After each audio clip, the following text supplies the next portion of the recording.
السلام علیکم ورحمۃ اللہ وبرکاتہ.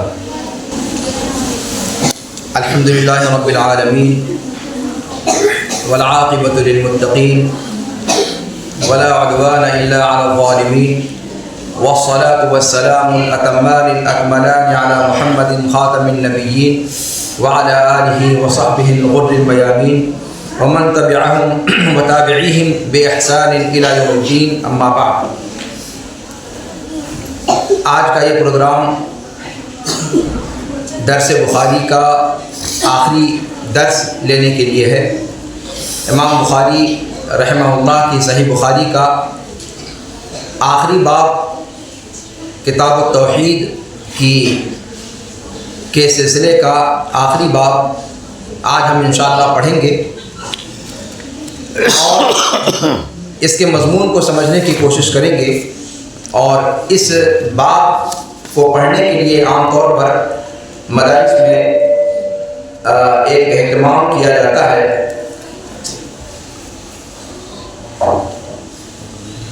اس درس کو بغیر کسی تمہید کے میں چاہوں گا کہ پہلے درس ہو جائے اور پھر اس کے بعد انشاءاللہ اس سے متعلق جو گفتگو آگے آپ کے سامنے پیش کی جائے گی وہ انشاءاللہ پیش کی جائے گی. اس درس کے آغاز پر جو اساتذہ کرام اور خاص طور سے کلیہ عائشہ کے ناظم محترم ڈاکٹر منظور احمد خان علی ندوی حفظہ اللہ بذات خود بنفس نفیس تشریف فرما ہیں. جامعہ سراج العلوم کے شیخ الجامعہ فضیلت الشیخ مولانا عبدالرشید صاحب مدنی حفظہ اللہ یہاں پر شریک ہیں. جامعہ سراج العلوم کے موقر اساتذہ کرام مولانا سعود احمد سلفی ابن شیخ عبد المنان سلفی رحمہ اللہ اور مولانا سعود صاحب حفظہ اللہ اور اسی طریقے سے شیخ وسیم اللہ صاحب یہاں پر تشریف فرما ہیں اور پھر کلیہ کے سارے اساتذہ کرام موجود ہیں. یہ ہم سب لوگوں کے لیے باعث سعادت ہے کہ کلیہ عائشہ کے محترم اساتذہ کرام، کلیہ عائشہ کے ذمہ داران کرام، جامعہ سراج العلوم کے اساتذہ کرام اور مہمانان اعظام اور اسی طریقے سے طالبات کے اولیاء امور اور طالبات اور معلمات، یہ ساری کے سارے لوگ یہاں موجود ہیں. اللہ رب العالمین اس درس کو ہمارے لیے باعث سعادت بنائے. امام بخاری رحمہ اللہ کی اپنی صحیح بخاری کی آخری کتاب کو انہوں نے کتاب التوحید کا نام دیا ہے. کتاب التوحید کو اپنی جامع صحیح کی آخری کتاب امام بخاری رحمہ اللہ نے بنایا ہے. اور توحید کو آخری کتاب بنانے سے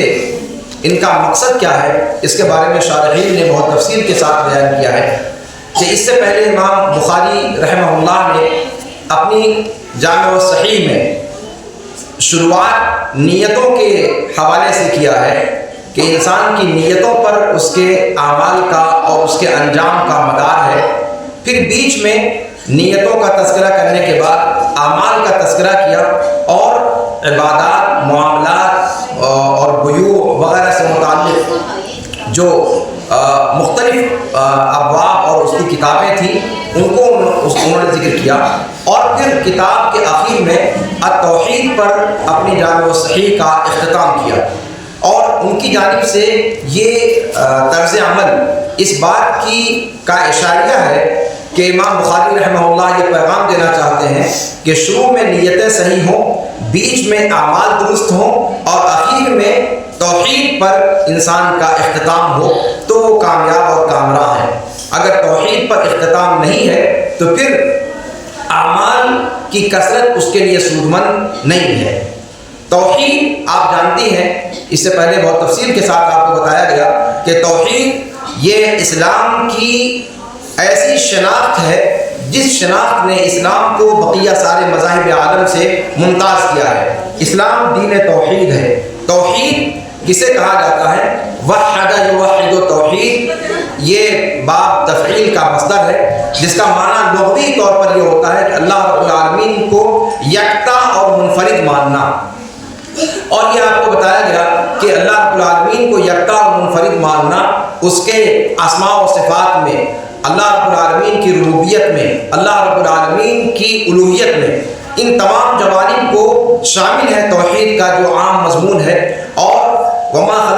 والانس الا لیعبدون کہہ کر کے اللہ رب العالمین نے اس توحید کی عظمت کو بیان فرمایا ہے کہ تخلیق جن و انس کا مقصد ہی توحید کو قائم کرنا ہے. جیسا کہ ابن عباس رضی اللہ عنہما نے تفسیر بیان کرتے ہوئے کہا کہ وما خلقت الجن والانس الا لیعبدون ای لیوحدونی، تاکہ میری توحید بجا رہے. تو توحید یہ تخلیق انسانی کا مقصد ہے. عبادت جو توحید پر قائم ہے، یہی توحید انسان کی تخلیق کا مقصد ہے. اس عظیم مقصد پر جس کے لیے تخلیق جن و انس عمل میں آئی، امام بخاری رحمہ اللہ نے اپنی کتاب کی اپنی جامع الصحیح کی آخری کتاب اس کو بنایا ہے. اور چونکہ یہ عظیم الشان مسئلہ ہے اور اسی مسئلے کے اندر اختلاف کیا ہے بہت سارے اہل بدعت نے، اور اس کے اندر افراط اور تفریط سے کام لیا ہے، اسی لیے کتاب التوحید کے عنوان کو اگر ہم دیکھتے ہیں صحیح بخاری کے نسخوں میں تو 3 طرح کے عناوین ملتے ہیں. بخاری کے کچھ نسخوں میں کتاب التوحید صرف عنوان ملتا ہے. کچھ دوسرے نسخے ہیں جن کے اندر کتاب التوحید والرد علی الجہمیہ وغیرہ یہ عنوان ملتا ہے. اور تیسرا عنوان ملتا ہے کتاب الرد علی الجہمیہ وغیرہم التوحید. یہ تینوں عنوان اگر آپ دیکھیں تو بخاری کے الگ الگ نسخوں میں اس طرح کے عناوین ملتے ہیں. اور ان سب سے اگر آپ دیکھیں غور کریں اس کے اندر تو آپ کو معلوم ہوگا کہ امام بخاری رحمہ اللہ کا بنیادی مقصد توحید کے مضمون کو واضح کرنا اور توحید کی اصطلاح میں جو مختلف فرقوں کے غلط عقائد ہیں ان کی بیخبری کرنا، ان کو جڑ سے اکھاڑ پھینکنا، یہ ان کا بنیادی مقصد ہے. تو کتاب التوحید یا پھر کتاب التوحید والرد علی الجہمیہ وغیرہم اس کے اندر یعنی امام بخاری رحمہ اللہ کے اس عنوان کو اگر لیتے ہیں تو اس کا مطلب ہے کہ توحید کی کتاب اور جہمیہ پر رد، جہمیہ وغیرہ پر، اور جہمیہ وغیرہ کہہ کر کے انہوں نے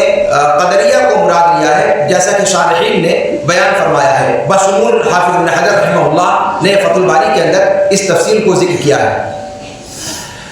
یہاں پر غور کرنے کی چیز یہ ہے کہ کتاب التوحید کا تذکرہ کرتے ہوئے امام بخاری نے جہمیہ اور قدریہ صرف ان دونوں فرقوں کا تذکرہ کیوں کیا؟ بعض نسخوں میں جہاں پر یہ وضاحت ہے کہ کتاب التوحید والرد علی الجہمیہ وغیرہ. اسی طریقے سے جب تیسرے عنوان کو آپ دیکھیں کہ کتاب الرد علی الجہمیہ وغیرہم التوحید، کہ جہمیہ وغیرہ کا توحید کے مضمون کو رد کرنا، یہاں پر بھی توحید کا عنوان نہیں رہ جائے گا. یہ تیسرا عنوان یہ بتلاتا ہے کہ جہمیہ اور قدریہ، غیرہم سے مراد القدریہ ہے، تو جہمیہ اور قدریہ کا توحید کے مضمون کو رد کرنا. یہاں پر بعض شارحین نے کہا ہے کہ کتاب التوحید کا یہ عنوان محتوا کے اعتبار سے مناسب نہیں ہے، اس لیے کہ جہمیہ اور قدریہ توحید کو رد نہیں کرتے. لیکن حقیقت یہ ہے کہ اگر اس عنوان کو بھی مانا جائے تو امام بخاری کا مقصود واضح ہے، اس لیے کہ جہمیہ اور قدریہ نے توحید کے مضمون کو اس کی اصل سے پھیر کر اس کے اندر تحریف کر کے انہوں نے ایک نیا معنی اس کا پہنایا ہے جو معنی شرعاً مقصود نہیں ہے. تو یہ حقیقت میں توحید کو رد ہی کرنا ہے.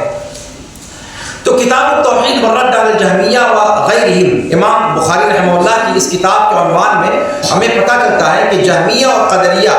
دو پر بطور خاص امام بخاری نے رد کرنے کی کوشش کی ہے. آخر ان دونوں کو بطور خاص کیوں ذکر کیا ہے؟ آئیے اس کی وجہ تھوڑا سا سمجھتے ہیں. جہمیہ آپ جانتی ہیں کہ تقدیر کے باب میں جبریہ ہے، جہم بن صفوان کی طرف اس کی نسبت ہے، اور تقدیر کے باب میں وہ لوگ جبریہ ہیں، یعنی تقدیر کے منکرین ہیں، تقدیر کے غلو کے ساتھ اس بات کرنے والے ہیں. یعنی انسان کو مجبور محض مانتے ہیں، انسان کے بارے میں وہ یہ عقیدہ رکھتے ہیں کہ انسان کے اپنے اختیار میں، اپنی مشیت میں، انسان کی اپنی کوئی مشیت ہی نہیں ہے. وہ سیلاب کی زد پر بہتے ہوئے ایک بے یار و مددگار تنکے کی طرح ہے، جس کا اپنا کوئی زور نہیں، جس کا اپنا کوئی ارادہ نہیں، جس کی اپنی کوئی مشیت نہیں. تو یہ جبریہ کا عقیدہ ہے. اور جہمیہ تقدیر کے باب میں جبر کے عقیدے پر ہیں، یعنی جبریہ ہیں۔ ان کے مد مقابل قدریہ ہیں، اور قدریہ کہا جاتا ہے تقدیر کے منکرین کو۔ وہ مکمل طور پر تقدیر کا انکار کرتے ہیں، اور وہ یہ کہتے ہیں کہ بندہ اپنے افعال کا خود خالق ہے، بندہ اپنے افعال میں مکمل طور پر خود مختار ہے، بندے کی مشیت میں کسی اور کی مشیت کا کوئی دخل نہیں، بندہ اپنی مشیت سے، اپنے ارادے سے جو بھی کرتا ہے وہ اپنی مشیت سے کرتا ہے، اس میں اللہ رب العالمین کا کوئی دخل نہیں ہے۔ بلکہ انہوں نے کہا عقیدہ بدا کا بھی ان کے ہاں ایک عقیدہ پایا جاتا ہے کہ اللہ رب العالمین کو پتہ تب چلتا ہے جب بندہ کوئی کام کر چکتا ہے، نعوذ باللہ۔ تو یہاں سے جبریہ اور قدریہ دو اہم فرقے ہیں تقدیر کے باب میں۔ ایک نے تقدیر کے اس بات میں مبالغہ کیا اور ایک نے تقدیر کے انکار میں مبالغہ کیا، اور یہ دونوں کے دونوں فرقے غلط ہیں، اور توحید کا مضمون اس کے بیچ میں ہے، توحید کا مضمون اس کے بیچ ہے۔ اور آپ کو یہ چیز بتانے کی حاجت نہیں ہے کہ جب ہم قدریہ کہتے ہیں تو قدریہ کے اندر معتزلہ آ جاتے ہیں، اس لیے کہ معتزلہ تقدیر کے باب میں قدریہ ہیں۔ تو گویا یہاں پر یہ کتاب التوحید امام بخاری نے قائم کیا ہے در حقیقت جہمیہ اور معتزلہ پر رد کرنے کے لیے، معتزلہ جو تقدیر کے باب میں قدریہ ہیں۔ اور یہاں ایک چیز اور غور کرنے کی ہے کہ قدریہ ہو یا جبریہ ہو،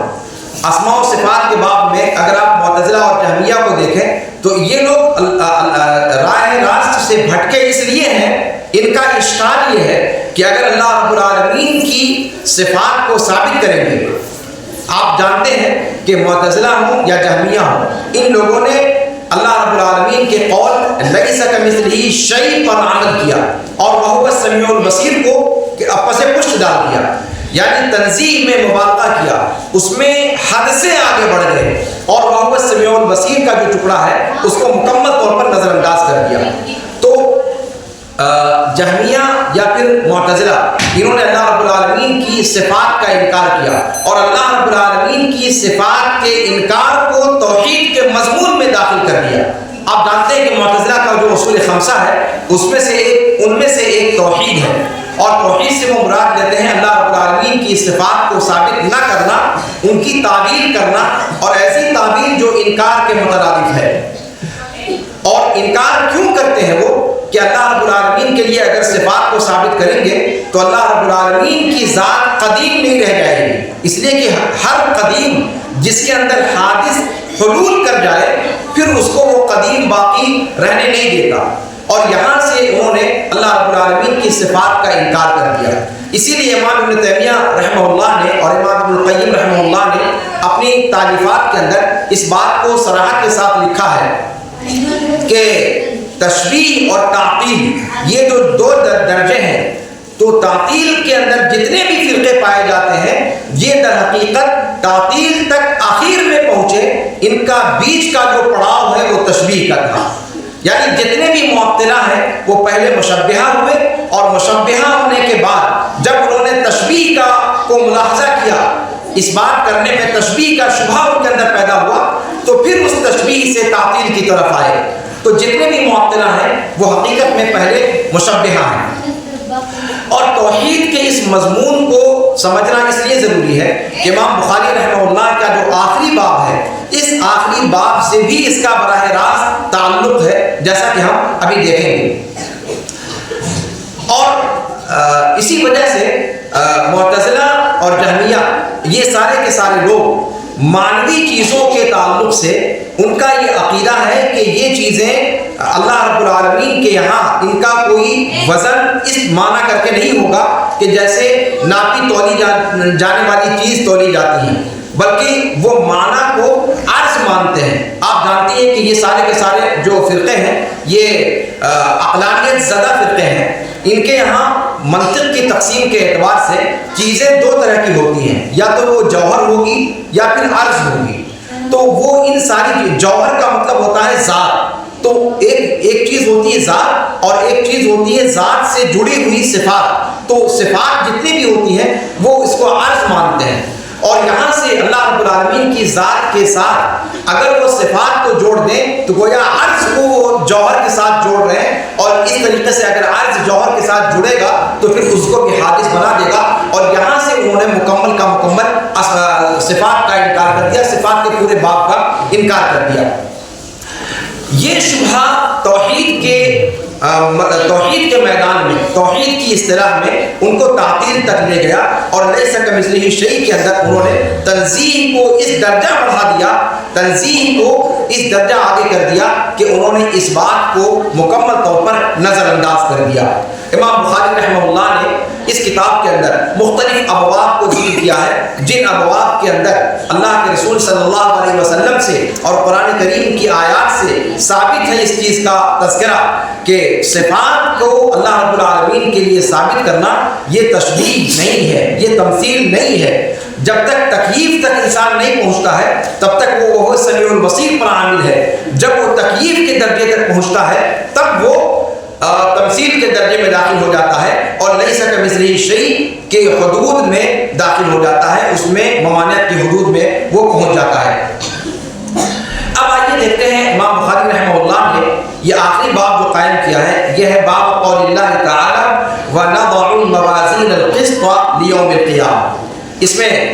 اللہ رب العالمین کے قول کو، قرآن کی آیت کو امام بخاری نے اپنا ترجمۃ الباب بنایا ہے۔ اللہ رب العالمین اس میں فرماتا ہے کہ ہم میزان قائم کریں گے انصاف کا قیامت کے دن۔ نضع الموازین، نضع کا ترجمہ مفسرین نے کیا ہے کہ نحضر، کہ ہم موازین کو، جو میزان کی جمع ہے، ہم ترازوؤں کو پیش کریں گے، انصاف کے ترازوؤں کو قیامت کے دن پیش کریں گے۔ یعنی وہ موجود تو پہلے سے ہیں، لیکن اللہ رب العالمین علی رؤوس الاشہاد ان کو لائے گا، ان کو لوگوں مخلوقات کے سامنے اللہ رب العالمین پیش فرمائے گا۔ اس کے بعد امام بخاری کہتے ہیں کہ وَأَنَّ أَعْمَالَ بَنِي آدَمَ وَقَوْلَهُمْ يُوزَنُ، بنو آدم کے اعمال اور ان کا قول وزن کیا جائے گا۔ یہاں پر تھوڑی سی تفصیل میں چاہتا ہوں کہ آپ کے سامنے پیش کروں کہ موازین میزان کی جمع ہے، اور میزان کہا جاتا ہے ترازو کو جس پر کوئی چیز تولی جائے۔ قرآن نے یہاں پر موازین کا صیغہ استعمال کیا ہے، اور آپ جانتی ہیں کہ موازین قرآن کریم ہی کے اندر اس کا استعمال مفرد اور جمع دونوں طریقے سے آیا ہے۔ اللہ رب العالمین نے سورہ رحمان کے اندر میزان کا لفظ مفرد استعمال فرمایا، اور یہاں پر آپ دیکھیں کہ اللہ رب العالمین نے موازین فرمایا ہے۔ تو اس کا کیا مطلب ہے کہ ترازو ایک ہوگا یا ترازو کئی ایک ہوں گے؟ اس کے بارے میں اگر ہم شارحین کی طرف رجوع کرتے ہیں اور مفسرین کی طرف رجوع کرتے ہیں تو ہمیں پتہ چلتا ہے کہ ان کے یہاں اس کی توجیحات الگ الگ ہیں۔ وہ کہتے ہیں کہ ترازو تو ایک ہی ہوگا، لیکن چونکہ انسان کے اعمال کی نوعیت الگ الگ ہوگی، جیسے نیک اعمال ہے، زکوٰۃ کا عمل ہے، صلاۃ کا عمل ہے، اور صوم کا عمل ہے، یا دیگر اعمال بر ہے، نیکی کے اعمال ہے، تو یہ الگ الگ اعمال چونکہ الگ الگ نوعیت کے اعمال تولے جائیں گے ایک آدمی کے، تو اس اعتبار سے اس کو موازین کہا گیا ہے، یعنی جمع کا صیغہ استعمال کیا گیا ہے۔ بعض دیگر شارحین نے کہا کہ ایک پہلو اور ہو سکتا ہے، اور وہ یہ کہ ہر انسان کا الگ الگ عمل ہوگا، اور ہر انسان ایک دوسرے سے الگ ہوگا، اور ہر انسان کا عمل اس پہ تولا جائے گا، تو انسانوں کی تفریق کے اعتبار سے الگ الگ انسانوں کے اعمال کو اس پر ڈالا جائے گا، اس اعتبار سے اس کو موازین کہا گیا ہے۔ لیکن ایک اعتبار اور سمجھ میں آتا ہے جو سورہ رحمان کی آیات میں ہمیں واضح طور پر پتہ چلتا ہے۔ اللہ رب العالمین نے سورہ رحمان کے اندر ارشاد فرمایا کہ الرحمن علم القرآن خلق الانسان علمہ البیان الشمس والقمر بحسبان والنجم والشجر یسجدان والسماء رفعها ووضع الميزان۔ دھیان دیجیے گا کہ سورہ رحمان میں میزان 3 مرتبہ جو ہے اس کا استعمال کیا گیا ہے، اور یہ 3 مرتبہ مفرد استعمال کیا گیا ہے، اور آپ جانتی ہیں کہ عربی زبان میں اقل جمع 3 ہوتا ہے. تو یہاں پر اللہ رب العالمین نے پہلی مرتبہ میزان کا لفظ استعمال فرمایا. اللہ رب العالمین نے فرمایا کون سی آیت پڑھی تھی؟ وَالسَّمَاءَ رَفَعَهَا وَوَضَعَ الْمِيزَانَ کہ اللہ رب العالمین نے آسمان کو بلند کیا اور میزان کو قائم کیا، میزان کو رکھا. پہلی بار یہاں پر میزان کا لفظ استعمال کیا گیا ہے. اس کے بعد اللہ رب العالمین نے فرمایا کہ وَالسَّمَاءَ رَفَعَهَا وَوَضَعَ الْمِيزَانَ أَلَّا تَطْغَوْا فِي الْمِيزَانِ. یہ میزان کا دوبارہ تذکرہ کیا گیا، جبکہ آپ جانتی ہیں کہ عربی زبان میں قاعدہ ہے کہ اگر ایک بار اس میں ظاہر استعمال کر دیا جائے تو اس کی طرف دوبارہ ضمیر لوٹائی جاتی ہے، اس میں ظاہر کو دوبارہ ذکر نہیں کیا جاتا. لیکن اللہ رب العالمین نے یہاں پر وَالسَّمَاءَ رَفَعَهَا وَوَضَعَ الْمِيزَانَ فرمایا اور اسی کی اگلی آیت میں فرمایا کہ اللہ تطغوا فی المیزان. یہاں پر میزان دوبارہ اللہ رب العالمین نے ذکر فرمایا. پھر اس کے بعد اللہ رب العالمین آگے فرماتا ہے کہ وَالسَّمَاءَ رَفَعَهَا وَوَضَعَ الْمِيزَانَ أَلَّا تَطْغَوْا فِي الْمِيزَانِ وَأَقِيمُوا الْوَزْنَ بِالْقِسْطِ وَلَا تُخْسِرُوا الْمِيزَانَ. یہاں پھر میزان تیسری بار اللہ رب العالمین نے یعنی 3 آیتوں میں 3 مرتبہ لگاتار اللہ رب العالمین نے اس میں ظاہر کو ذکر فرمایا ہے. اور یہ قرآن کے اپنے انداز کے بھی خلاف ہے اور عربی زبان کے قواعد کے بھی خلاف ہے کہ اس میں ظاہر کو اس طریقے سے بار بار تکرار کے ساتھ لایا جائے. لیکن یہاں پر اللہ رب العالمین نے اس چیز کو اس طریقے پر استعمال کیا ہے. تو جو مفسرین کرام ہیں انہوں نے اس کی حقیقت کو بیان کرنے کی اپنے انداز میں کوشش کی. انہوں نے کہا کہ میزان در حقیقت اللہ رب العالمین جو یہاں پر ذکر فرما رہا ہے تینوں آیتوں میں 3 الگ الگ میزان مراد ہیں. تینوں میں پہلے والا میزان بعد والے میزان سے مختلف ہے یا بعد والا میزان پہلے والے میزان سے مختلف ہے. جب اللہ رب العالمین نے پہلی بار فرمایا کہ وَالسَّمَاءَ رَفَعَهَا وَوَضَعَ الْمِيزَانَ، یہاں اللہ رب العالمین وحی کے میزان کو بیان فرما رہا ہے جو آسمان سے جس کا رشتہ قائم ہے. اس دنیا کے اندر کھرے اور کھوٹے کی تمیز کے لیے، بھلے اور برے کی تفریق کے لیے، جائز ناجائز حلال و حرام کو جاننے کے لیے جو اصل میزان ہے وہ سماوی میزان ہے، وہ وحی کا میزان ہے. وہ انبیاء کرام کے ذریعے سے اللہ رب العالمین نے شرائع اور قوانین کی شکل میں حضرت انسان کو جو دستور فراہم کیا یہ اس دستور کا میزان ہے. وَالسَّمَاءَ رَفَعَهَا وَوَضَعَ الْمِيزَانَ. اور اس کے بعد اللہ رب العالمین نے جب فرمایا کہ اللہ تطغوا فی المیزان، پہلے میزان میں طغیان کا مسئلہ نہیں ہے اس لیے کہ پہلا میزان وحی من اللہ ہے اور وہ معصوم عن الخطا ہے. اس کے اندر غلطی کا، اس کے اندر خطا کا، اس کے اندر لغزش کا، اس کے اندر کمی و بیشی کا، اس کے اندر زیادتی و نقص کا کسی جانب سے کوئی احتمال نہیں ہے. تو وہاں پر اللہ تعالیٰ نے طغیان کا ذکر نہیں کیا. لیکن جب اگلا میزان ذکر کیا تو وہاں طغیان کی نفی اللہ نے فرمائی اللہ تطغوا فی المیزان کہ تم میزان کے اندر کمی بیشی طغیان سے کام نہ لو، حد سے تجاوز نہ کرو. مفسرین کہتے ہیں کہ یہاں پر جو میزان اللہ نے ذکر فرمایا ہے یہ عقل کا میزان ہے جو اللہ رب العالمین نے ہر انسان کو عطا فرمایا ہے. اور عقل سلیم جس کے پاس ہو اس کو مخاطب کرتے ہوئے کہا گیا کہ اس عقل کے میزان کو استعمال کرنے میں طغیان سے کام نہ لو. آپ دیکھ لیں توحید کے باب میں جتنے بھی گمراہ فرقے ہوئے ہیں ان سب کے یہاں جو چیز قدر مشترک آپ کو دکھائی دے گی وہ اسی میزان کے اختلال کی وجہ سے دکھائی دے گی. عقل کے میزان کو استعمال کرنے میں انہوں نے طغیانیت برتی، انہوں نے حد سے تجاوز کیا، انہوں نے سرکشی کی، انہوں نے بغاوت کی، عقل کے دائرے سے انحراف کیا، عقل کے دائرے سے تجاوز کیا. تو یہاں پر اللہ تطغوا فی المیزان، اللہ رب العالمین نے یہاں پر جو میزان ذکر کیا ہے یہ میزان عقل ہے. پہلا میزان میزان وحی ہے، دوسرا میزان میزان عقل ہے. اللہ تطغوا فی المیزان. پھر اللہ رب العالمین نے تیسری آیت میں فرمایا کہ وَأَقِيمُوا الْوَزْنَ بِالْقِسْطِ وَلَا تُخْسِرُوا الْمِيزَانَ کہ وزن کو انصاف کے ساتھ قائم کرو اور میزان کے اندر کمی بیشی نہ کرو.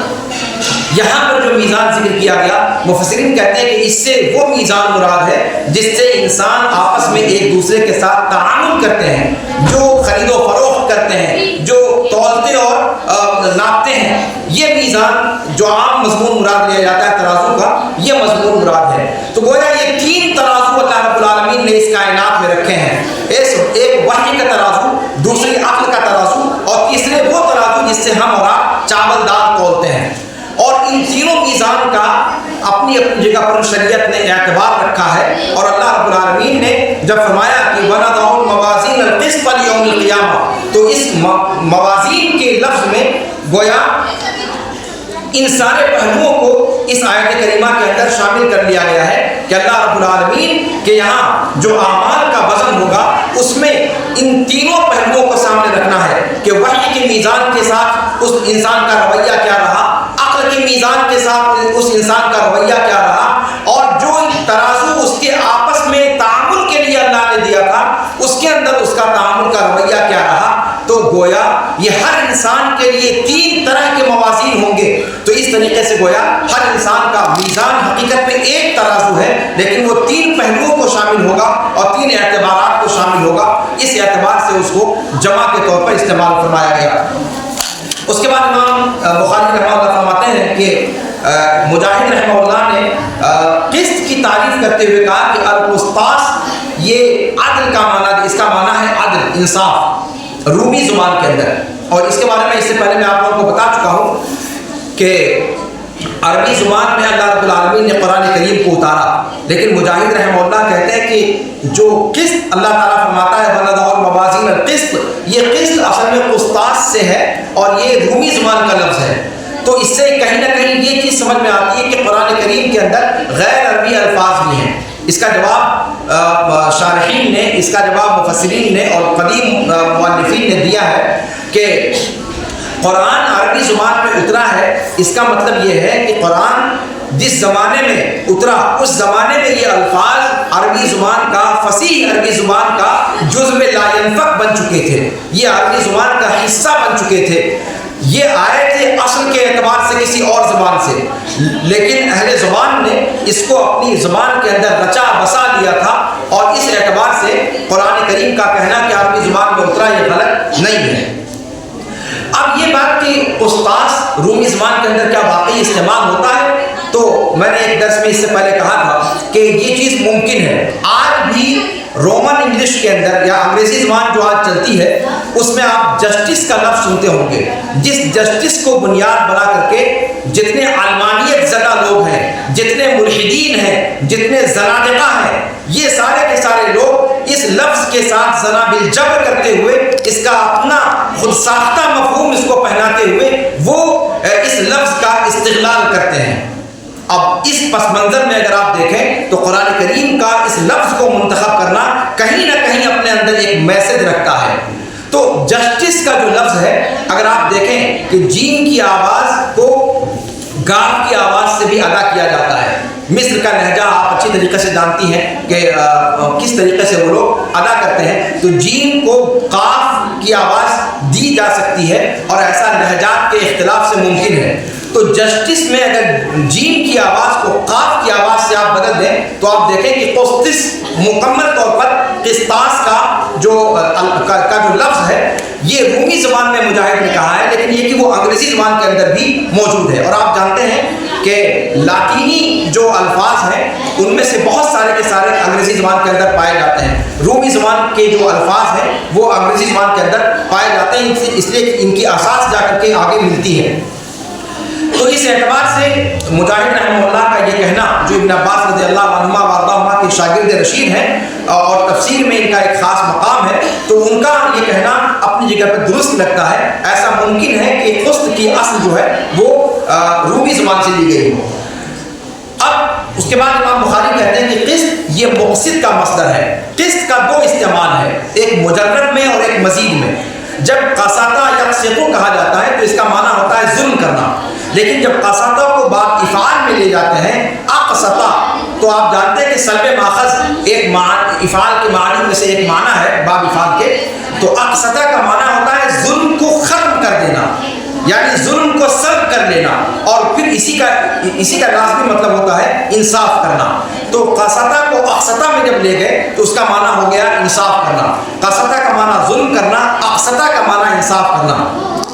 تو قسط یہاں پر آیت کریمہ کے اندر یہ باب افعال کا مصدر ہے، اور یہ چیز ذہن میں رکھنے کی ہے کہ یہ بات اپنی جگہ پر درست ہے کہ باب مجرد جب استعمال ہوتا ہے ظلم کے معنی میں تو اس کا مصدر قسط آتا ہے قاف کے فتحہ کے ساتھ، لیکن قرآن نے قسط نہیں کہا ہے، قرآن نے قسط کہا ہے، اور قسط جب کہا ہے تو یہ اقساط کا مقصد ہے، باب افعال کا مصدر ہے، جیسا کہ امام بخاری رحمہ اللہ نے یہاں پر نقل کیا ہے کہ یہ مقصد کا مصدر ہے، اور اس کا معنی ہوتا ہے عادل، انصاف والا، انصاف پرور۔ جہاں تک قاصد کا مسئلہ ہے، اگر مجرد میں رکھا جائے تو اس کا معنی ہوتا ہے جائر۔ اس کے بعد اب ہم آگے بڑھتے ہیں، امام بخاری رحمہ اللہ کی اصل کتاب، اصل جو متن ہے اس باب کا، امام بخاری رحمہ اللہ نے احمد بن اشکاب سے روایت کیا ہے، وہ کہتے ہیں محمد بن فضیل سے انہوں نے روایت کیا، اور انہوں نے عمار بن قعقاع سے روایت کیا، انہوں نے ابو زرعہ رحمہ اللہ سے روایت کیا، اور انہوں نے ابو ہریرہ رضی اللہ تعالیٰ عنہ وارضاہ سے روایت بیان فرمائی۔ وہ کہتے ہیں کہ اللہ کے رسول صلی اللہ علیہ وسلم نے فرمایا کہ دو کلمے رحمان کو بہت زیادہ محبوب ہیں، زبان پر ہلکے ہیں، میزان میں وزنی ہیں، سبحان اللہ و بحمدہ سبحان اللہ العظیم۔ اور اس کا ترجمہ یہ ہے کہ میں اللہ رب العالمین کو پاک اور صاف قرار دیتا ہوں، ہر عیب سے، ہر نقص سے، ہر جھوٹ سے، ہر تہمت سے میں اللہ رب العالمین کو منزہ قرار دیتا ہوں، پورے طور پر منزہ قرار دینا، اور ساتھ ہی اس کی حمد بیان کرتا ہوں، اور پھر میں اللہ رب العالمین کو منزہ قرار دیتا ہوں، منزہ قرار دیتا ہوں ہر عیب سے، ہر نقص سے، اس اللہ رب العالمین کو جو عظمت و جلال والا ہے۔ یہاں پر امام بخاری رحمہ اللہ نے ایک اور پہلو کو بھی اپنی اس باب کے اندر شامل کر دیا ہے، اس لیے کہ آپ جانتی ہیں کہ ملت کے اندر ایک طبقہ ہے جو خبر واحد کو حجت نہیں مانتا، خبر واحد کو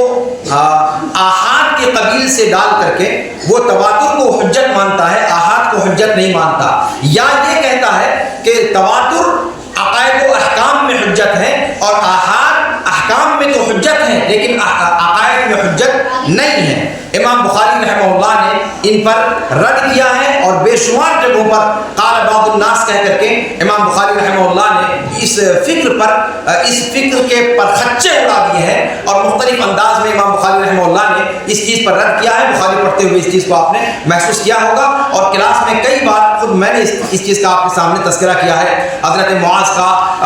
یمن بھیجنا، ابو موسیٰ اشعری کا یمن بھیجنا، ملوک کے پاس جو آپ نے خطوط بھیجے تھے وہ ایک ایک آدمی پر مشتمل بھیجے تھے، اسی طریقے سے اللہ کے رسول صلی اللہ علیہ وسلم کے صحابہ کرام میں سے ایک ایک صحابی مسجد نبی میں نماز پڑھ کر کے گیا، اور پھر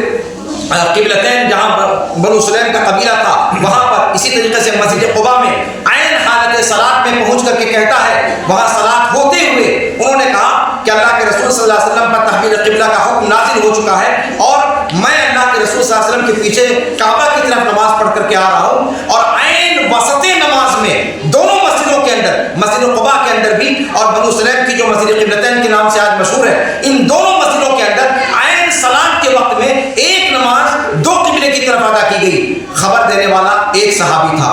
اور عین صلاۃ کے وقت میں اس کو حجت مانا صحابہ کرام نے، اور ایک نماز کو دو قبلے کی طرف انہوں نے ادا کیا، اور آپ جانتے ہیں کہ 180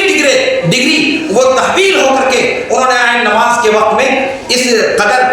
کثیر حرکت کو گوارا کر لیا، جبکہ نماز کے اندر حرکت کرنا منع ہے۔ اور یہ اس بات کی دلیل ہے کہ ان صحابہ کرام کے یہاں خبر واحد کی حجیت اور اس کی افادیت اور اس کی عظمت کیا تھی بغیر کسی تفریق کے عقائد و احکام کے اندر۔ تو یہ تفصیلات آپ کو کلاس کے اندر بتائی جا چکی ہیں، اس کو یہاں پر کہنے کی حاجت نہیں ہے۔ تو یہاں پر امام بخاری رحمہ اللہ نے اپنی سند، ایسی سند منتخب کی ہے جس کے اندر انہوں نے انفرادیت کے ساتھ روایتوں کو نقل کیا ہے،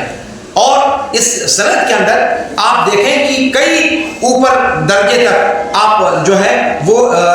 مفرد راوی سے روایت کرتا ہے، اور یہی بات انما الاعمال بالنیات کے اندر بھی آپ نے محسوس کی تھی، وہاں بھی آپ کو بتایا گیا ہوگا امام بخاری کی جامع صحیح کے آغاز کے وقت میں کہ انما الاعمال بالنیات والی روایت کے اندر ایک پہلو یہ بھی ہے، عمر رضی اللہ تعالیٰ عنہ کی وہ روایت وہ شروع کے طبقات میں افراد کے ساتھ روایت کی جاتی ہے، پھر آگے چل کر کے اس کو تواتر کا درجہ ملتا ہے، یہ چیز آپ کو ذہن میں ہوگی۔ تو تو احمد ابن اشکاب یہ امام بخاری کے شیخ ہیں، لیکن امام بخاری نے ان سے روایات بکثرت نقل نہیں کی ہیں اپنے جامع صحیح کے اندر، بلکہ غالباً یہ کہا جاتا ہے کہ یہی ایک روایت ہے جس کو امام بخاری نے نقل کیا ہے۔ اور اسی طریقے سے اس پہلو کے علاوہ ایک پہلو اور ہے جس کو ذکر کرنا بہت ضروری ہے کہ امام بخاری رحمہ اللہ نے اپنی اس کتاب میں جب یہاں پر کتاب التوحید کے اندر جہمیہ اور معتزلہ پر، قدریہ پر جس کو آپ کہہ لیں، یعنی قدریہ معتزلہ ایک ہی مانا جائے گا کہ تقدیر کے باب میں معتزلہ قدریہ ہے، تو جہمیہ معتزلہ پر یہاں پر رد کیا۔ اس سے پہلے امام بخاری رحمہ اللہ نے خوارج پر اور روافض پر رد کیا ہے، تو خوارج پر کتاب الاحکام کے اندر رد کیا ہے، روافض پر نام لے کر کے رد کیا ہے۔ لیکن یہاں پر امام بخاری چاہتے ہیں کہ جہمیہ کو بھی نصیحت کریں، قدریہ کو بھی نصیحت کریں، اسی طریقے سے خوارج کو بھی نصیحت کریں اور روافض کو بھی نصیحت کریں، اور وہ چاہتے ہیں کہ توحید کے مضمون پر سب کو چاہیے کہ ایک ہو جائیں اور اپنے اختلافات کو، جو عقل کے میزان کو وحی کے میزان پر فوقیت دینے والا جو ان کا میزان ہے، اس جو فیصلہ ہے، اس فیصلے پر وہ نظر ثانی کریں اور وحی کے میزان کو غالب کرتے ہوئے وہ عقل کے میزان کو وحی کے میزان کے تابع کریں۔ جہاں ان معطلہ سے امام بخاری کو یہ میسج دینا مقصد ہے، وہیں یہاں پر محمد بن فضیل ایک راوی جو ان کے شیخ الشیخ ہیں، امام بخاری کے استاد کے استاد، یہ ان کے بارے میں کہا گیا ہے کہ یہ تشیع کی طرف مائل تھے۔ ان کے اوپر شیعیت کے بارے میں ذکر کیا جاتا ہے، گرچہ اس کے بارے میں مختلف اقوال کہے گئے ہیں، لیکن اگر یہ چیز درست بھی ہے تب بھی گویا امام بخاری رحمہ اللہ کہنا چاہتے ہیں کہ اگر تشیع اس طریقے کا ہو جو محمد بن فضیل کے یہاں ہے تو ہم تشیع کو بھی قبول کرنے کے لیے تیار ہیں، لیکن اس کے اندر غلو نہ ہو، اس کے اندر افراط و تفریط کا معاملہ نہ ہو، اور وہ لوگ اہل سنت والجماعت کے ساتھ ایک پلیٹ فارم پر اکٹھا ہو جائیں۔ کتاب التوحید جیسے اللہ کی توحید مقصود ہے، ویسے ہی بندوں کی صفوں میں توحید بھی مقصود ہے، تو ایک اللہ کی توحید ایک ہو گئی، اور دوسری توحید توحید الصفوف کہ مسلمانوں کی صفوں میں آپس میں اتحاد و اتفاق ہونا چاہیے، لیکن سمجھوتوں کی بنیاد پر نہیں، دلائل کی بنیاد پر اور قناعت کی بنیاد پر۔ اس کے بعد ابو ہریرہ رضی اللہ تعالیٰ عنہ کی اس روایت کو نقل کیا ہے انہوں نے کہ دو کلمے اللہ رب العالمین کو بہت زیادہ محبوب ہیں، رحمان کو بہت زیادہ محبوب ہیں۔ اس سے آپ اندازہ لگا سکتے ہیں کہ آگے جو جملے ذکر کیے جا رہے ہیں وہ دو الگ الگ جملے ہیں، سبحان اللہ و بحمدہ، سبحان اللہ العظیم، لیکن ان کو کلمہ کہا گیا ہے۔ اس میں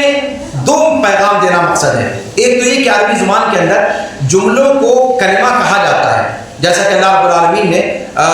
مشرکین کی باتوں کو قیامت کے دن نقل کیا اور اس کے بعد کہا کلا انہا کلمۃ هو قائلها، کہ جبکہ ان کی پوری باتیں، ان کے کئی جملے تھے، لیکن اللہ رب العالمین نے ان کو کلمہ گردانا۔ تو جملے کو کلمہ سے تعبیر کرنا یہ عرب کے یہاں معروف ہے ان کے دستور میں۔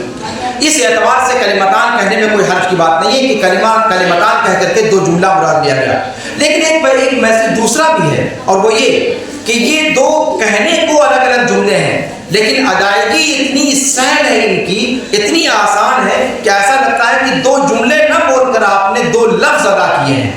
یعنی خفت کو بیان کرنے کے لیے کہ یہ ہیں تو اپنے کاؤنٹ کے اعتبار سے جملے، لیکن اپنی کیفیت کے اعتبار سے یہ مفرد کی طرح سے محسوس ہوتے ہیں۔ تو کمیت اور کیفیت کے اعتبار سے ان کو کلمہ کہا گیا۔ تو کلمتان حبیبتان الی الرحمن، حبیبتان الی الرحمن، اللہ رب العالمین کو دو محبوب کلمے ہیں۔ یہاں پر امام بخاری ایک پیغام یہ دینا چاہتے ہیں، ایک تو اللہ رب العالمین کے لیے صفت محبت ثابت کرنا کہ اللہ رب العالمین محبت کرتا ہے، اور یہ اللہ رب العالمین کی صفات میں سے ہے، اور اللہ رب العالمین کی یہ صفت کما یلیق بجلالہ اللہ رب العالمین کے لیے ثابت ہے۔ دوسری بات یہ کہ ان دو کلموں کا جس کا تذکرہ آگے آ رہا ہے،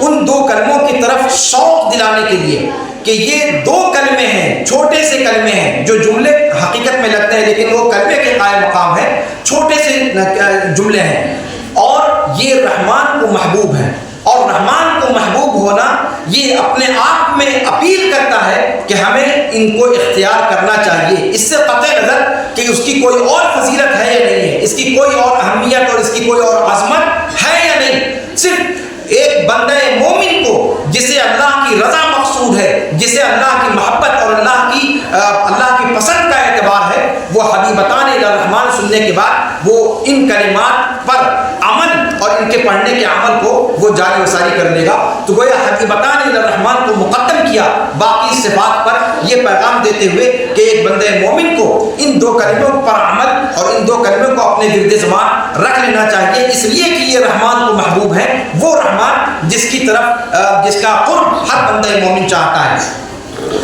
اس میں ایک چیز اور ہے کہ اللہ کے رسول صلی اللہ علیہ وسلم نے تشویق کا اسلوب استعمال کیا گیا ہے. عربی ادب و بلاغت کے اندر اس کو توشیق کا اسلوب کہا جاتا ہے کہ پہلے اجمال کے ساتھ کسی چیز کو ذکر کیا جائے، پھر اس کی تفصیل اس کے بعد ذکر کی جائے. اللہ کے رسول صلی اللہ علیہ وسلم نے اور ایسا کیا جاتا ہے مخاطب کو شوق دلانے کے لیے کہ تاکہ اگر یہی کہہ دیا جائے کہ بھئی سبحان اللہ وبحمدہ سبحان اللہ العظیم، یہ اللہ کو دو محبوب کلمے ہیں، تو انسان تھوڑا سا یہ سوچے گا کہ یہ تو بہت لمبی چیز ہے، اس کو کون یاد کرے گا. لیکن جب آپ نے پہلے ہی کہہ دیا کہ دو ہی کلمے ہیں، دو ہی تعداد میں دو ہی، اور وہ بھی کلام نہیں وہ کلمے ہیں، تو یہ جب آپ نے کہا تو شوق بڑھا کہ یہ تو مختصر چیز ہے، اس کو تو ہم بھی یاد کر سکتے ہیں، لہذا اس کا شوق بڑھا کہ اس کو سنا جائے کہ آپ کیا آگے کہہ رہے ہیں. تو تشویق کے لیے آپ نے توشیق کا اسلوب استعمال کیا ہے. تو کلمتان کہہ کر کے آپ نے اجمال کے ساتھ اس کو کہا، پھر اس کے بعد آگے سبحان اللہ وبحمدہ سبحان اللہ العظیم کہہ کر کے اس کی تفصیل کو اللہ کے رسول صلی اللہ علیہ وسلم نے بیان فرمایا. پھر اللہ کے رسول صلی اللہ علیہ وسلم نے کہا کہ خفیفتان علی اللسان، کہ یہ دونوں یہاں ایک چیز میں اس سے پہلے کہ خفیفتان علی اللسان پر گفتگو کروں، ترجمہ الباب میں ایک چیز رہ گئی ہے اور وہ یہ کہ وَأَنَّ أَعْمَالَ بَنِي آدَمَ وَقَوْلَهُمْ يُوزَنُ، اس کی تھوڑی سی تفصیل میں آپ کے سامنے رکھ دوں، پھر اس متن پر آتا ہوں. اعمال بنی آدم کہہ کر کے اللہ کے امام بخاری رحمہ اللہ نے سارے اعمال کو انسان کے مراد دیا ہے. اعمال کہا ہے اور قول کہا ہے. اعمال جمع ہے اور قول مفرد ہے. اگر ترتیب کے اعتبار سے دیکھا جائے تو ان کو کہنا چاہیے تھا کہ اعمال بنی آدم و اقوالہم توزن، لیکن امام بخاری نے ایسا نہیں کیا، اعمالہم کو جمع استعمال کیا اور قول کو مفرد استعمال کیا. چونکہ اعمال انسان کے مختلف جوارح سے عمل میں آتے ہیں. انسان کچھ عمل زبان کے ذریعے سے کرتا ہے، کچھ آنکھ کے ذریعے سے، کچھ ناک کے ذریعے سے، کچھ ہاتھ کے ذریعے سے، کچھ پیر کے ذریعے سے. تو اعمال کے آلات الگ الگ ہیں، الگ الگ آلے ہیں، جارحہ ہے الگ الگ، جس کے ذریعے سے اعمال کا صدور ہوتا ہے. تو اسی لیے اعمال جمع استعمال کیا گیا اور قول کو مفرد ذکر کیا گیا. اور قول عمل کے اندر داخل تھا، لیکن اس کو امام بخاری الگ لے کر کے آ رہے ہیں یہ بتلاتے ہوئے کہ اعمال میں گرچہ قول داخل ہے، لیکن قول کا مقام اعمال کے درمیان بالکل الگ درجہ کا ہے. وہ اعمال کا سردار ہے وہ عمل جو زبان کے ذریعے سے سرزد ہوتا ہے، اور سردار جو ہوتا ہے اس کو چاہیے کہ اس کا الگ تذکرہ کیا جائے. جیسے قرآن کریم کے اندر آپ نے دیکھا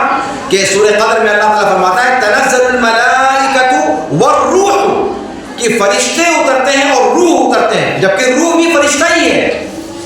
لیکن ان کا الگ تذکرہ کیا گیا چونکہ وہ فرشتوں کے سردار ہیں، فرشتوں کے قائد ہیں، فرشتوں کی سیادت ان کے ہاتھ میں ہے، سارے فرشتوں میں سب سے زیادہ عظمت کے حامل ہیں. تو ایسے انسان کے جو مختلف آلات ہیں جن سے وہ اعمال سرزد ہوتے ہیں، ان آلات میں زبان، حضرت زبان کا مقام سب سے اعلیٰ، سب سے عرفہ، سب سے برتر اور سب سے محترم بالشان ہے. اس لیے اعمال بنی آدم کے بعد وقولہم کہہ کر کے انہوں نے زبان کے عمل کو الگ سے ذکر کیا. اور اس کے بعد یوزن کہا گیا کہ یہ سارے کے سارے وزن کیے جائیں گے. اور وزن کیے جانے کا مطلب یہ ہے کہ اللہ رب العالمین ان کو ترازو کے اوپر رکھے گا. اور ترازو پر کیسے رکھے گا اس کے بارے میں چونکہ آپ جانتے ہیں کہ معطلہ اس چیز کو نہیں مانتے، تو اس کے بارے میں ہمارا عقیدہ یہ ہے کہ اللہ رب العالمین ان اعمال کو بھی بعین ہی جس طریقے سے اللہ رب العالمین کی مرضی ہوگی اس اعتبار سے اس کو ترازو پر رکھا جائے گا. بعض لوگوں نے کہا کہ اللہ رب العالمین ان اعمال کو ایک پیکر عطا کر دے گا اور وہ پیکر تولا جائے گا. جیسے آپ نے حدیث کے اندر سنا ہے کہ جو زہراوین کی تلاوت کرتا ہے، یہ زہراوین انسان کے اوپر ایک بدری کی طرح سے چھا جائے گا قیام، چھا جائیں گے ان صورتوں کی آیات چھا جائیں گی بدری کی طرح سے، غیایتان یا غمامتان یا طیران یا صواف کا لفظ آیا ہے کہ پرندوں کے جھنڈ کی طرح. تو جیسے اللہ تعالیٰ قرآن کی پڑھی ہوئی آیات کو پرندوں کی شکل عطا کر دے گا، ویسے اللہ رب العالمین بقیہ اعمال کو بھی کوئی نہ کوئی شکل دے دے گا. تو ان شکلوں کو تولا جائے گا. یا پھر یہ ہے کہ انسان کے جو صحیفے ہیں ان صحیفوں کو تولا جائے گا. یا پھر ایک قول یہ بھی آیا ہے کہ صاحب عمل کو بھی تولا جائے گا، جیسا کہ ابن مسعود رضی اللہ تعالیٰ عنہ سے روایت ہے. تو یہ شکل تولے جانے کی یہ الگ الگ شکلیں ہیں، اور اعمال کا تولا جانا یہ یہاں پر یہ اعتراض نہیں کیا جائے گا کہ یہ اعراض ہیں تو ان کو کیسے تولا جا سکتا ہے. ہم یہ مانتے ہیں کہ اللہ رب العالمین قیامت کے دن کے معاملات الگ ہوں گے. اس دنیا ہی کے اندر اللہ کے رسول صلی اللہ علیہ وسلم کو کے سامنے ایسے واقعات آئے کہ جس کو ہم مانتے ہیں، یقین کرتے ہیں. پتھروں کا سلام کرنا، کھجور کے تنے کا رونا، اور اس طریقے سے اللہ کے رسول صلی اللہ علیہ وسلم کے سامنے جو واقعات پیش آئے، جبکہ ہم جانتے ہیں کہ پتھروں کے اندر بولنے کا آلہ نہیں ہوتا ہے، لیکن اس کے باوجود اس کے اندر احساس کہاں سے آیا. تو ہم ان چیزوں کو مانتے ہیں. اللہ تعالیٰ نے اس دنیا کے اندر بھی کیا ہے اور آخرت میں بھی اللہ تعالیٰ ان چیزوں کو کر سکتا ہے. اب اس کے بعد آتے ہیں کہ امام بخاری نے کہا خفیفتان علی اللسان. یہ دونوں کلمے زبان کے اوپر ہلکے ہیں، اور ہلکی اور ہلکا ہونا اور بھاری ہونا آپ جانتے ہیں کہ اس کا تعلق وزن سے ہے. اس کا مطلب ہم امام بخاری کہنا چاہتے ہیں کہ اس دنیا کے اندر بھی انسان جو کلمات ادا کرتا ہے زبان کے ذریعے سے، ان کو ہلکا اور بھاری کہا جاتا ہے. آپ کہتے ہیں کسی کو کہ بھائی آپ کی شخصیت سے ایسی توقع نہیں تھی کہ آپ اتنی ہلکی بات کریں گے. اس کا مطلب یہ ہے کہ ہم اور آپ بھی سمجھتے ہیں کہ زبان سے نکالی جانے والی چیز وہ ہلکی اور بھاری ہوتی ہے. اس دنیا میں ہی گویا آپ ہی نے تولا تبھی تو اس کو ہلکا پایا. تو ہم اور آپ بھی تول سکتے ہیں. تو اگر ہم اور آپ زبان کی بولی ہوئی بات کو تول سکتے ہیں تو اللہ رب العالمین اس پر قادر نہیں ہے. تو خفیفتان علی اللسان اس کے اندر بھی اشارہ ہے کہ اس کا حقیقی وزن ہے اس دنیا کے اندر بھی اور آخرت کے اندر بھی. اور اس کا ایک اشارہ اس سے بھی آپ کو مل سکتا ہے کہ اللہ کے رسول صلی اللہ علیہ وسلم پر، جیسا کہ شروع کی روایت میں وحی کے آغاز کا سلسلہ ہے کہ جب وحی اللہ کے رسول صلی اللہ علیہ وسلم پر آیا کرتی تھی تو آپ صلی اللہ علیہ وسلم عرق آلود ہو جایا کرتے تھے. آپ صلی اللہ علیہ وسلم پر کپکپاہٹ تاری ہو جایا کرتی تھی. آپ صلی اللہ علیہ وسلم بوجھل ہو جایا کرتے تھے.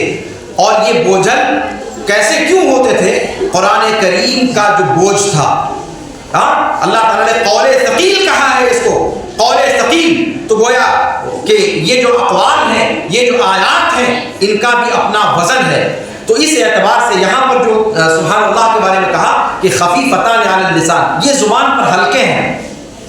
ثقیلتان فی المیزان، لیکن جہاں وزنی ہونا چاہیے وہاں پر وزنی ہے. یعنی میزان میں قیامت کے دن اللہ رب العالمین کے پاس یہ ترازو کے اندر وزنی ہوں گے، اور جس پلڑے میں سبحان اللہ و بحمدہ سبحان اللہ العظیم رکھا جائے گا وہ گناہوں کے پلڑے کو ہلکا کر دے گا اور یہ خود نیچے کی طرف چلا جائے گا. اور اس کے بعد اللہ رسول صلی اللہ علیہ وسلم نے فرمایا کہ وہ کلمات کیا ہیں؟ سبحان اللہ و بحمدہ سبحان اللہ العظیم. سبحان یہ اس کو آپ جانتے ہیں کہ اس کو مفعول مطلق کہا گیا ہے. یعنی میں اللہ رب العالمین کو منزہ قرار دیتا ہوں، پاک قرار دیتا ہوں. سبحہ قرآن کریم نے اس کو مختلف طریقے سے استعمال کیا ہے. جیسے یہاں سبحان استعمال کیا، قرآن نے کہیں پر سبحہ اس کو ماضی کے صیغے سے استعمال کیا ہے، اس کو مضارع کے صیغے سے استعمال کیا ہے یسبح. تو یہ الگ الگ جو صیغے قرآن میں اس کے استعمال کیے گئے ہیں اللہ رب العالمین کے حوالے سے، ان تمام کے اندر مقصد یہ ہے کہ اللہ رب العالمین کو دور قرار دینا. سبحہ کا جو لغوی اشتقاق ہے وہ دور کرنے سے ہے. اللہ رب العالمین کو دور کرنا، اللہ رب العالمین کو منزہ قرار دینا. تو یہاں سے اس کا اشتقاق ہے. اور تنزیہ کا جو معاملہ ہے، تنزیہ میں شریعت مطہرہ نے سب سے زیادہ زور دیا ہے. تنزیہ پر زور دو مرتبہ یہاں پر دیا گیا ہے. سبحان اللہ بحمدہ کے اندر تنزیہ ہے، اور پھر سبحان اللہ العظیم کے اندر تنزیہ کو مکرر ذکر کیا گیا ہے. اور اس میں اس بات کا پیغام ہے کہ تنزیہ کو سمجھنے کے لیے وحی پر توکل کرنا ضروری ہے. انسان نہیں جان سکتا کہ اللہ رب العالمین کو کس چیز سے پاک کرنا ہے اور کس چیز سے پاک نہیں کرنا ہے. گرچہ عقل اس پر دلالت کرتی ہے اپنے طور پر، اور بہت بڑا سہارا ایک عقل پر بھی ہے لیکن اس کو عقل پر چھوڑا نہیں گیا ہے. اور اللہ رب العالمین نے تنزیہ کے معاملے کو بہت تفصیل کے ساتھ بیان کیا ہے. اور پھر اس کے بعد اللہ رب العالمین نے اس بات کو ذکر کیا ہے. تو سبحان اللہ، میں اللہ رب العالمین کو منزہ قرار دیتا ہوں، پاک قرار دیتا ہوں، بے عیب قرار دیتا ہوں تمام جھوٹی تہمتوں سے، تمام جھوٹے الزامات سے، تمام غلط اوصاف سے، ہر قسم کی شرکیہ باتوں سے جو اللہ رب العالمین کے حوالے سے کہی جاتی ہیں. میں اللہ رب العالمین کو پاک قرار دیتا ہوں وَبِحَمْدِهِ. لیکن اللہ رب العالمین کو پاک قرار دینے کا مطلب نہیں ہے کہ معتزلہ کے طریق پر چلتے ہوئے، جہمیہ کے طریق پر چلتے ہوئے وَهُوَ السَّمِيعُ الْبَصِيرُ کو بھول جائیں. نہیں. جہاں اللہ تعالیٰ کے لیے ہر طرح کے عیب سے اس کو منزہ قرار دیتے ہیں، وہی اللہ تعالیٰ کے لیے ہر کمال کو اللہ رب العالمین کے لیے ثابت کرتے ہیں. تو وَبِحَمْدِهِ، اللہ رب العالمین کی جتنی صفات کمال ہیں ان صفات کمال کو اللہ رب العالمین کے لیے ثابت کرتے ہوئے اللہ رب العالمین کو تمام عیب سے، عیوب سے منزہ قرار دیتا ہوں. اور پھر اس کے بعد پھر اللہ رب العالمین نے، اللہ کے رسول صلی اللہ علیہ وسلم نے سبحان اللہ العظیم فرمایا کہ اے اللہ، میں تجھ کو مکمل طور پر منزہ اور پاک قرار دیتا ہوں تمام قسم کے عیوب سے، چاہے وہ معطلہ کے ذریعے سے آئے، چاہے وہ مشبہہ کے ذریعے سے آئیں. لیکن ساتھ میں اللہ رب العالمین کے لیے صفات کمال کا اس بات کرتے ہوئے، اور صفات کمال آپ جانتے ہیں کہ اللہ رب العالمین کی دو طرح کی ہیں، ایک صفات جلال ہے اور ایک صفات کمال ہے. تو صفات کمال اور صفات جمال اور جلال دونوں کا مرکب جو ہے اللہ رب العالمین کی صفات کے اندر دونوں چیزیں، دونوں کا امتزاج ہے. تو جب ہم کہتے ہیں کہ اللہ رب العالمین کو پاک قرار دیتے ہیں اور اللہ رب العالمین کے لیے حمد بیان کرتے ہیں تمام صفات کمال کو ثابت کرتے ہوئے، تو صفات کمال کے دونوں پہلوؤں کو، یعنی صفات جمال اور صفات جلال، ان دونوں صفتوں کو اللہ رب العالمین کے لیے ثابت کرتے ہیں. تو بحمدہی کے اندر اللہ رب العالمین کی جتنی صفات جمال ہیں، صفات جمالیہ جتنی بھی ہیں، وہ ساری کی ساری سبحان اللہ و بحمدہی کے اندر آ گئی. اور سبحان اللہ العظیم کے اندر لفظ جلالہ خود اس کے اندر جلال ہے، کبریائی پر دلالت کرتا ہے. اور العظیم کا وصف اللہ رب العالمین کے لیے ذکر کیا گیا، یعنی اللہ رب العالمین کے لیے تمام صفات جلال جو صفات کمال ہیں ہم ان کو ثابت کرتے ہوئے اللہ رب العالمین کو ہر قسم کے عیب سے منزہ قرار دیتے ہیں. یہ امام بخاری رحمہ اللہ نے کہا ہے. اور یہ جو دو کلمے ہیں سبحان اللہ و بحمدہ سبحان اللہ العظیم، یہ وہ کلمے ہیں جو امام بخاری ایک پیغام یہ بھی دینا چاہتے ہیں کہ اللہ کے رسول صلی اللہ علیہ وسلم اپنی ہر مجلس کا اختتام تسبیح کے ساتھ کرتے تھے، سبحانک اللہم و بحمدک اشہد ان لا الہ الا انت استغفرک و اتوب الیک پڑھتے ہوئے. تو یہاں پر امام بخاری یہ کہنا چاہتے ہیں کہ اپنی صحیح بخاری کو جس طریقے سے انہوں نے مفصل انداز میں لکھا ہے اور احکام پر گفتگو کی ہے، عقائد پر گفتگو کی ہے، اور تمام جوانب کو شریعت کی اس کے اندر شامل کرنے کی کوشش کی ہے، اب اس کتاب کا اختتام وہ اللہ کی تسبیح کے ساتھ کرتے ہیں جو انسان کا آخری عمل ہونا چاہیے. جیسا کہ اللہ رب العالمین نے سورہ نصر کے اندر اللہ کے رسول صلی اللہ علیہ وسلم نے جب نبوت کی ذمہ داری ادا کر دی اور اب اللہ تعالیٰ نے اپنے محبوب کو، اپنے خلیل کو اپنے پاس بلانا چاہا، تو اللہ تعالیٰ نے کہا کہ اذا جاء نصر اللہ والفتح ورأیت الناس يدخلون فی دین اللہ افواجا فسبح بحمد ربک. وہاں بھی تسبیح بیان کرنے کو مجرد نہیں کہا کہ تسبیح اس کی حمد کے ساتھ بیان کرو، یعنی سبحان اللہ و بحمدہ پڑھو. فسبح بحمد ربک واستغفر انہ کان توابا. ابن عباس رضی اللہ، ابو بکر صدیق رضی اللہ تعالیٰ عنہ وارضاہ نے اس آیت کریمہ کو سنتے ہی وہ رونے لگے تھے اور وہ سمجھ گئے تھے کہ اللہ کے رسول صلی اللہ علیہ وسلم کی وفات کا پیغام ہے یہ اللہ تعالیٰ کوئی مضمون بتانا نہیں چاہتا. حقیقت میں وہ مضمون تو مطلوب ہے ہی، لیکن اس کے پردے میں اصل پیغام یہ ہے کہ اللہ کے رسول اپنا بوریا بستر سمیٹیے اور اب اس دنیا سے کوچ کے لیے تیار ہو جائیے. تو ہمیں بھی اپنے آپ کو ہر وقت تیار رکھنا چاہیے، نہ جانے کب اللہ رب العالمین کی طرف سے بلاوا آپ پہنچے اور ہمیں اللہ رب العالمین کی طرف جانا پڑ جائے. تو سبحان اللہ و بحمدہ سبحان اللہ العظیم کا ورد اپنے ورد زبان رکھیں. اور ایک چیز اور کہہ کر کے اپنی بات ختم کروں گا کہ یہ وہ کلام ہے انسان کا اس دنیا سے جانے کے بعد اس دنیا کی ساری چیزیں یہی رہ جائیں گی، ساری چیزیں یہی چھوڑ کر کے انسان جائے گا. لیکن یہ دو کلمے ایسے ہیں کہ اہل جنت بھی اس سے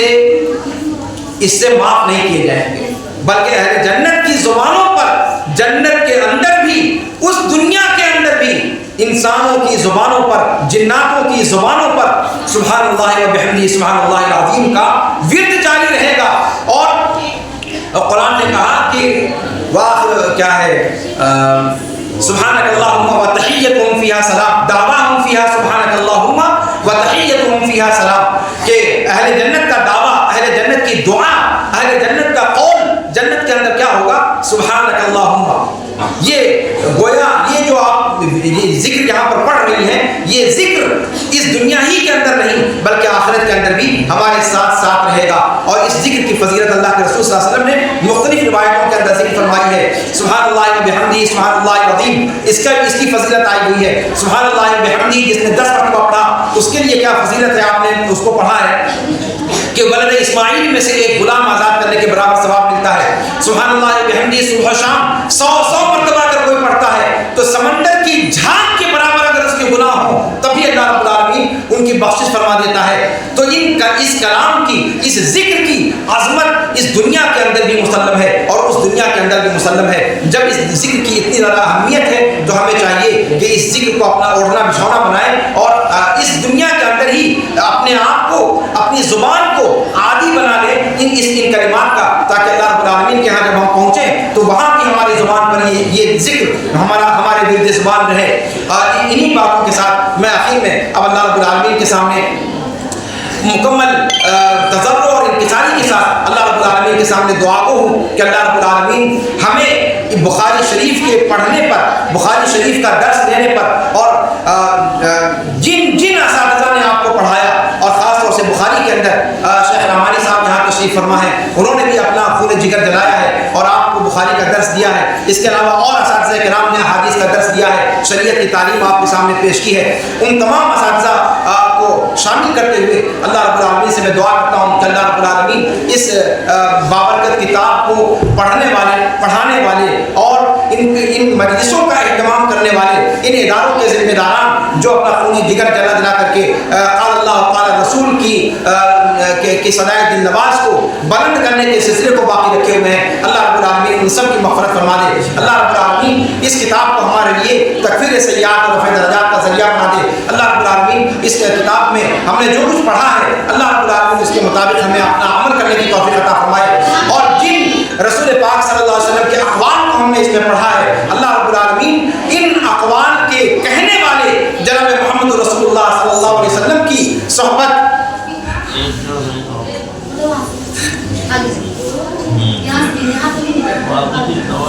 ان کی معیت اللہ رب العالمین ہمیں نصیب فرمائے۔